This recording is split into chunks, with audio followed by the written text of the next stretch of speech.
The Galactic Zoological Preserve of Andromeda Station was a marvel of interstellar cooperation, housing creatures from 1,000 worlds beneath its crystalline domes. Today, it buzzed with the nervous chatter of cadets from the Intergalactic Naval Academy, their uniforms representing dozens of species: the chitinous vexary, the aquatic, the crystalline thernyxol, keeping a respectful distance from enclosure for 7. Inside that enclosure, coiled upon a platform of heated obsidian, lay Drakethur the Magnificent. He was a draconid from the volcanic world of Paraxis Prime, measuring nearly 40 meters from snout to tail, with scales that shimmered like molten copper and eyes that burned with ancient intelligence. The information placard warned in 17 languages: extreme danger, do not approach territorial species. Kevin Martinez pressed his nose against the reinforced transparent barrier, fascinated. His fellow human cadet, Jasmine Okonkwo, stood beside him, equally transfixed by the magnificent creature. He looks sad, Jasmine observed, her dark eyes studying the dragon's posture. The creature's great head rested on his forearms, and despite his fearsome appearance, something about his bearing spoke of profound loneliness.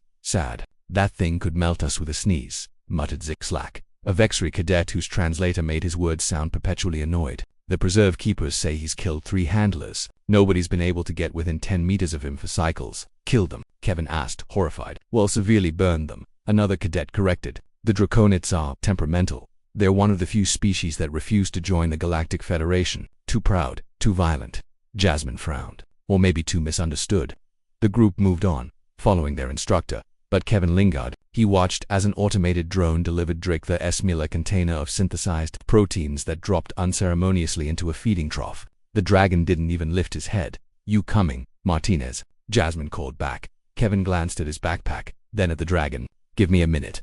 The Academy had given them all lunch packs for the trip, standard human fare that Kevin had been too nervous to eat. He pulled out the sandwiches Abuela had made that morning. Slow-roasted pork with mojo sauce, packed between crusty Cuban bread. The aroma wafted through the air. For the first time, Drakethur's head lifted slightly. His nostrils flared. Kevin's instructors at the Academy had always said humans were reckless. Your species, Commander Threx had once told the human cadets, survived not because you were the strongest or the smartest, but because you were too stubborn to know when you should quit. Kevin looked at the sandwich, then at the dragon, then at the no entry sign on the enclosure door.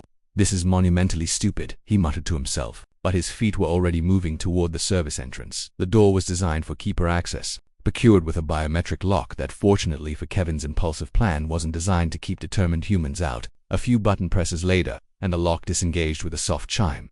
The heat hit Kevin immediately as he stepped inside. It was like walking into an oven, the air shimmering above the obsidian platform. Drakethur's head swiveled toward him with surprising speed, eyes widening in what might have been shock. Kevin's heart hammered against his ribs. Every survival instinct screamed at him to run, but he forced himself to walk slowly forward, holding out the sandwich like a peace offering.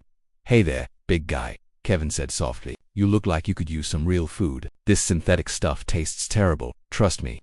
Drakethur's massive form uncoiled slightly, his rumbling growl making Kevin's bones vibrate. The dragon's mouth opened, revealing teeth like swords, and Kevin could see the glow of fire building in his throat.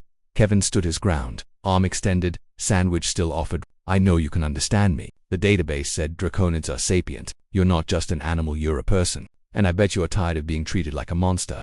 The fire in Drakethur's throat dimmed, his great head tilted, studying this tiny creature that had walked into his domain without fear, or perhaps with fear conquered. Slowly, incredibly slowly, the dragon's head lowered. His snout was as large as Kevin's entire torso, scaled and scarred from countless battles. Kevin could feel the heat radiating from him, could smell sulfur and smoke. Then, with surprising delicacy, Drakethur's forked tongue flicked out and took the sandwich from Kevin's hand.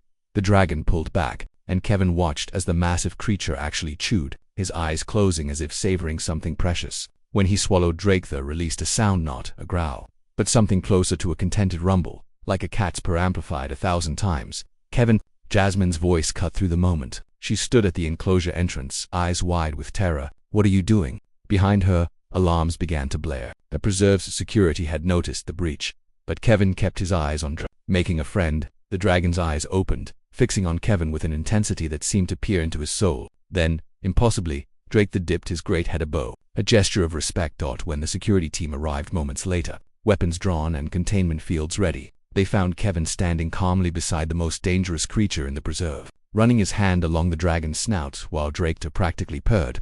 Stand down, commanded Keeper Velanara, lowering her containment staff with trembling hands. I don't believe it, humans, muttered the security chief, holstering his weapon. Always the humans. Later, after Kevin had been thoroughly lectured, debriefed, and nearly expelled, only Keeper Velinara's testimony saved him. Jasmine found him in the dorm. "You're insane," she said. Kevin grinned. "Maybe, but I was right. He wasn't violent, he was lonely. Nobody tried to treat him like a person instead of a monster."